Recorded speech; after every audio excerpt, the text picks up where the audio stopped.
sticle, totul era mir de sus până jos, așa, ca și cum când ștergi cu ceva, așa era totul mir. Și atunci am stat de vorbă cu maicile și ne-au povestit lucruri minunate acolo. Prima dată o izvorând mirul în 1964. Deci,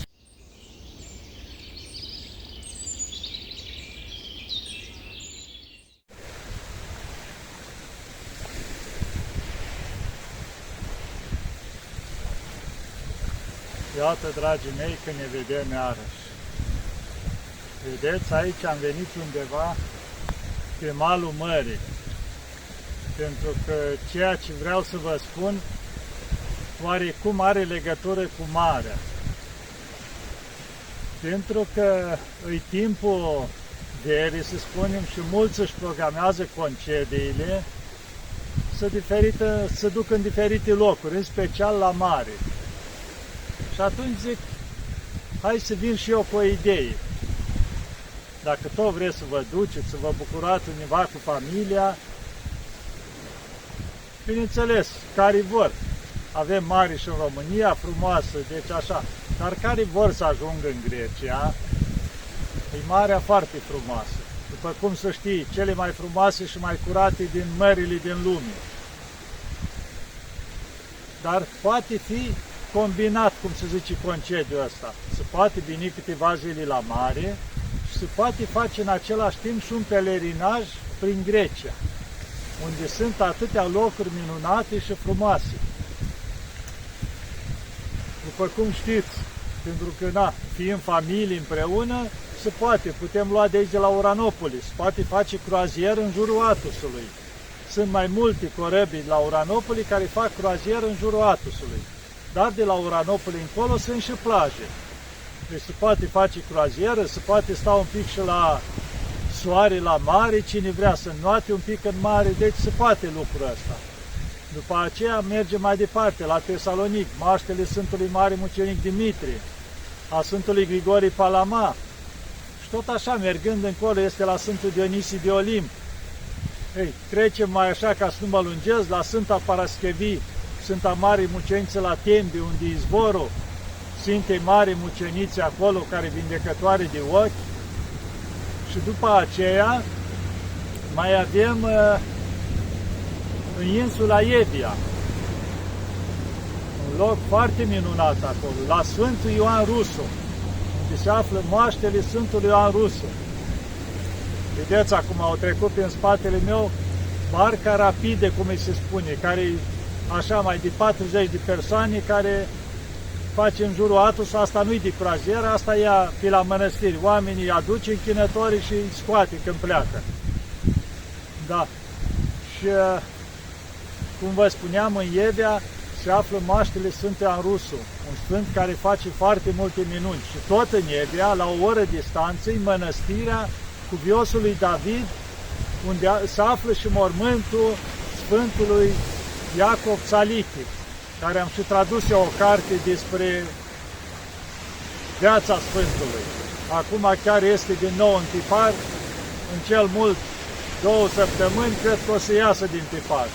O să puteți găsi o viață minunată, cu Viosul Iacov Țalichi. Deci puteți ajunge și la mănăstire acolo în Evia. După aceea, mergând spre Atena, la Oropos, la Milesi, acolo e mănăstirea Cuviosului Porfirie Capsocalivitu. Cred că ați citit cărți despre el și am și eu o filmare făcută despre el, un sfânt minunat trăit în zilele noastre, care a plecat la Domnul în parcă 91 sau 92, cam așa. După aia, dacă ajungeți încolo spre Atena, din Pireu, se trece corabia în Evia, la Sfântul Nectarie, iară. O oră corabia și în insula acolo se merge la mănăstirea Sfântului Nectarie, unde se află și moaștele Sfântului Nectarie. Cu toți ați auzit de el. Și după aceea se poate merge în partea ailantă, spre Peloponez. Acolo sunt multe locuri de vizitat. Bineînțeles, și acolo se găsește mari, în programat de locuri. Și la locurile astea, unde v-am spus, și Nevia, este la Halkida, aproape de Sfântul Ioan Rusu, iară plajă frumoasă și acolo. Deci se pot îmbina lucrurile astea, ca să spunem. Și după aceea, în Peloponez, acolo, în afară, se trece canalul Corinth, se poate ajunge la Sfântul Patapii, de la Lutrachi mai sus. Am mai vorbit eu cândva acolo de mănăstirea Sfântului Patapii, care are mari făcători de minuni, și acolo se află și capul Sfintei Ipomonii, care face foarte multe minuni. Și după aceea, tot în zona Peloponezului acolo, se află și bisericuța Sfintei Teodora Divasta, care tot prin minuni acolo putem spune, când a fost ucisă ea, Sfânta Teodora, s-a rugat, adică cumva din sângele ei să izvorască un pârâu care să alimenteze câmpiile de acolo. Și într-adevăr, când a fost ucis, a izvorât un izvor mare de acolo care curge la vale, s-a transformat într-un pârâu. Și au spus așa, zice, din trupul meu biserică, din părul capului meu, zice, copaci. Cumva așa. Și într-adevăr, creștinii la scurt timp au construit o biserică pe locul unde a fost ea ucisă. Și pe acoperișul bisericii au crescut copaci. Nu mai știu cât sunt, 7 sau 10 copaci, mari copaci, pe acoperișul bisericuții. Și nu se întâmplă nimic, rezistă de atâția ani și sunt copaci pe acoperiș. Da. Și un pic mai încolo, în continuare la Megalopole, este mănăstirea Malevii, a Maicii Domnului. Și acolo este icoana Maicii Domnului, izvorătoarea de mir. Vedeți, aici alte corabie, tot care aduce asta mai mărișoare, corabia numită Sfânta Ana, iar cealaltă rapidă care a trecut mai înainte era Sfânta Ana Mică. Asta vine de dimineața la Uranopole, aduce oameni până încoace spre Sfânta Ana Capsocalivia, se întoarce înapoi la Dafni, preia la amează pe ceilalți și aduce, trece acum iară pe la mănăstiri și aduce închinătorii. Da. Și acolo la Maica Domnului, la mănăstirea Maicii Domnului la Malevii, este, după cum v-am spus, icoana Maicii Domnului care izvorăște mir. Și foarte multe minuni s-au făcut acolo. Știu când am ajuns prima dată, în urmă cu 20 de ani acolo. Era că icoana are sticlă pusă așa deasupra. Și sticlă totul era mir de sus până jos, așa, ca și cum când ștergi cu ceva, așa era totul mir. Și atunci am stat de vorbă cu maicile și ne-au povestit lucruri minunate acolo. Prima dată o izvorât mirul în 1964. Deci s-a simțit o mireazmă așa de mir toată mănăstirea, nu știau maicile ce se întâmplă. Și când s-au dus în biserică, din icoana Maicii Domnului, deci cumva Maica Domnului părea ca vie în icoană și își deschidea gura. În momentul în care își deschidea gura, Maica Domnului izvorea ca dintr-un robinet mir și trecea prin sticlă, ca și cum nu era oprită sticla, și curgea în jos. Și o curs atât de mult, curgea jos. Și atunci maicile au pus un borcan jos, mare, acolo. Și s-a umplut aproape borcanul ceala cu mir. Și după aceea au pus o tavă mare jos și au pus vată. A doua zi, când s-a uitat în borcan, nu-i era nimic mirul. Deci cumva nu îngădui Maica Domnului să fie adunat așa, cum se zice, în borcan, dar sunt biba în vată, care curgea acolo.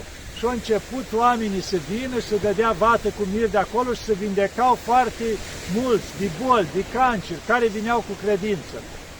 Și spune că atunci chiar au venit de la partea statului, au venit poliția, au venit toți, stați așa, că aici ceva nu e în regulă. Ce spuneți voi minuni? Cum îți cei mai necredincioși să cerceteze, nu cumva ai un furtun în spate?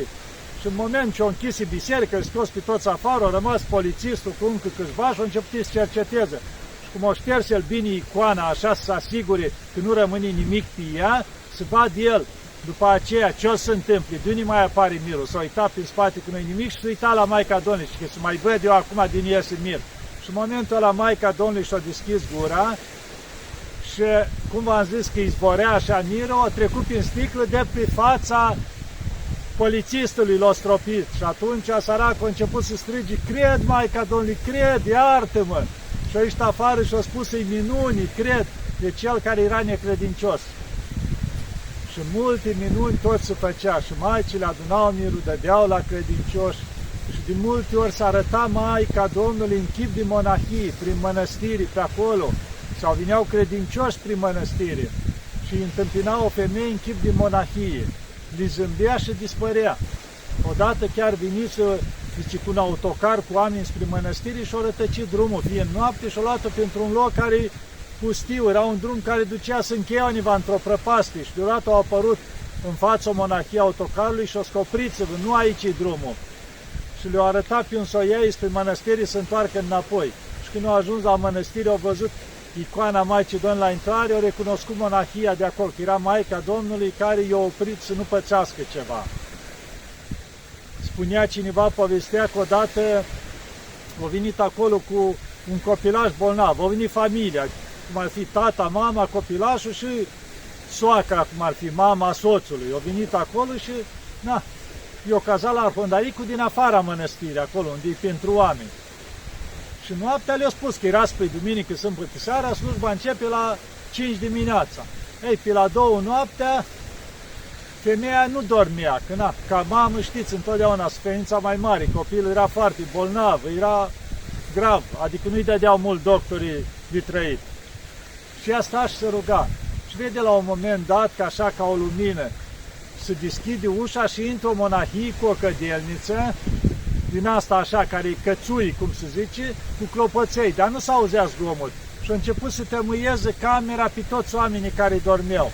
Ea s-a închinat, s-a ridicat așa, au făcut cruci spre monahie, cumva au mulțumit și au plecat. Și mirosea mireasma mirului, exact mirul din biserică, așa mirosea tămâia din cățui. Se gândea femeia, zice, măi, cât mir au aici, că pun și în tămâie, la tămâiat mir. Și uite cât dar au aici. Și bineînțeles, au ieșit, au plecat, după aia au văzut lumină mare afară. Și zice la soacră, trezește, zice, hai maică, mamă, soacră, că zice, uite, cred că a început maicile slujba. Și zice, a fost o maică și o tămâiat aici și uite, e lumină afară, zice, da spre mănăstire, cred că au aprins niște faruri ceva maicile, era o lumină așa minunată cumva. Și au ieșit afară și se minunau ele. Și după aia se duce la soț, hai trezește că a început maicile slujba. Se uită el la ceas, ce slujbă mă, că-i 2 ceasuri, maicile au spus că la 5. Păi uite, a fost o maică, o tămâia, dar maicile nu tămâiază noaptea prin camerele oamenilor. Și atunci când au ieșit afară, dispăruse luminile toate. Și a doua zi, când așa le-au spus maicile, au recunoscut-o pe monahie în icoana Maicii Domnului și au spus, zice, ați văzut pe Maica Domnului.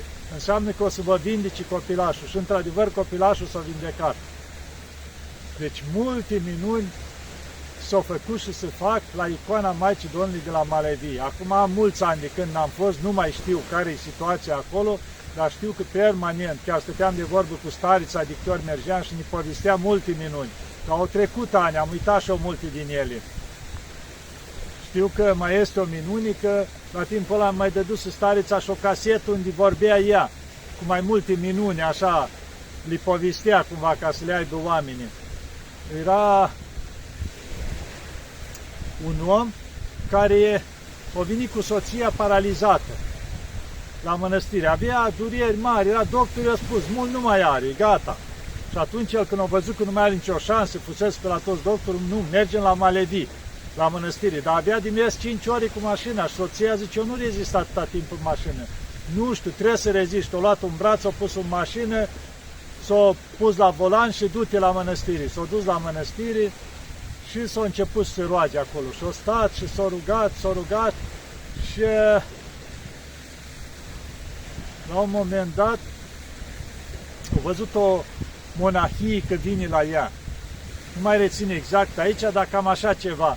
A venit o monahie la ea, ceva, o simți mireasma mirului, ceva a fost și s-a vindecat femeia. S-a ridicat în picioare ea care nu putea merge așa și a început să plimbe în jurul mănăstirii. Și atunci a văzut-o și pe Maica Domnului în chip de monahie și s-a vindecat complet. Și doar o să mai adaug un singur lucru. Era o maică care avea dureri foarte mari în tot trupul. S-a dus la doctor și o și paralizat. Și doctorii i-au spus că i s-a topit măduva oaselor. Deci nu mai are cum să meargă vreodată, dar o să chinuie o perioadă și la urmă o să moară, că totul era trupul ei distrus. Dar avea chinuri, dureri mari, era foarte greu pentru ea.